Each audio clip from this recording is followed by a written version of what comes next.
पर इस वक्त राजधानी दिल्ली से आ रही है। उद्धव ठाकरे जो कि दिल्ली पहुंचे हुए हैं और दिल्ली में आकर उद्धव ठाकरे ने बयान दिया है, कहा यह है कि देश को मजबूत नेता की जरूरत है। उन्होंने कहा कि देश में कोई भी मजबूत नेता नहीं है। उद्धव ठाकरे का यह बयान अपने आप में काफी ज्यादा अहम हो जाता है, क्योंकि पिछले काफी दिनों से बाकायदा शिवसेना की ओर से भी एक के बाद एक बीजेपी के कई नेताओं के ही नाम लिए जा रहे थे।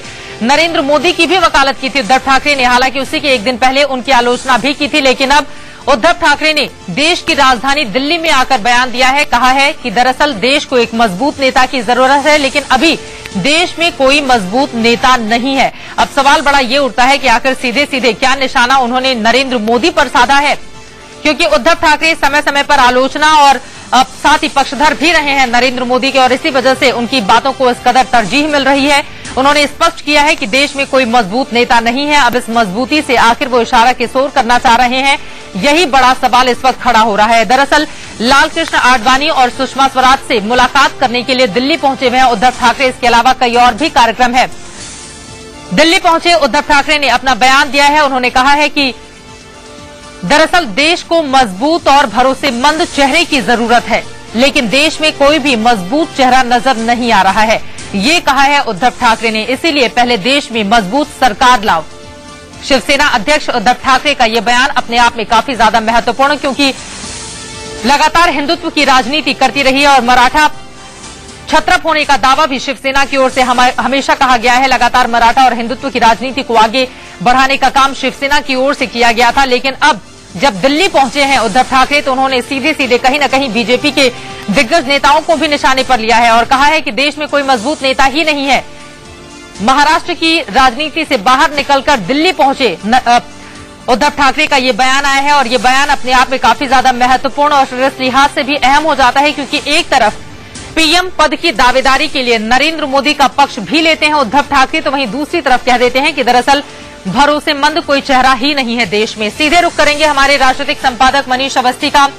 मनीष, उद्धव के इस बयान को किस नजरिए से देखा जाए?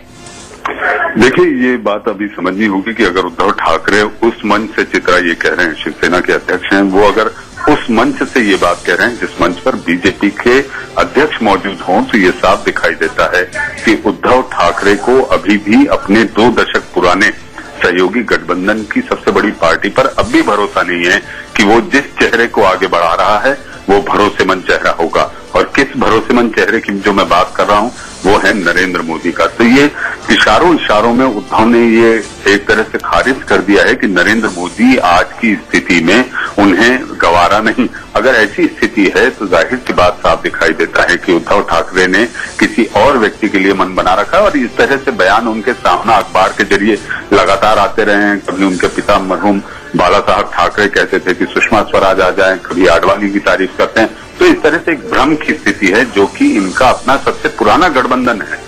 और ऐसी स्थिति में उद्धव ठाकरे का दिल्ली में आके जबकि 3 दिन डेरा डाल रहे हैं, उस दिन दिल्ली में पहुंचते हैं जिस दिन बीजेपी की संसदीय बोर्ड बैठी हुई होती है। इन सारी बातों के मद्देनजर आज का ये उद्धव ठाकरे का बयान, मुझे ऐसा लगता है कि ये दोनों गठबंधन के बीच में एक भ्रम की स्थिति जरूर पैदा करेगा कि आखिर उद्धव ठाकरे के मन में है क्या। हालांकि मनीष, हमने ये भी देखा है कि उद्धव ठाकरे पहले बयान कुछ और देते हैं और बाद में क्लैरिफाई कुछ और रूप में करते हैं, और आजकल यही दौर नरेंद्र मोदी को लेकर कम से कम शिवसेना में देखा जा रहा है। फिलहाल के लिए बहुत शुक्रिया, आगे भी जानकारी आपसे हम लेते रहेंगे।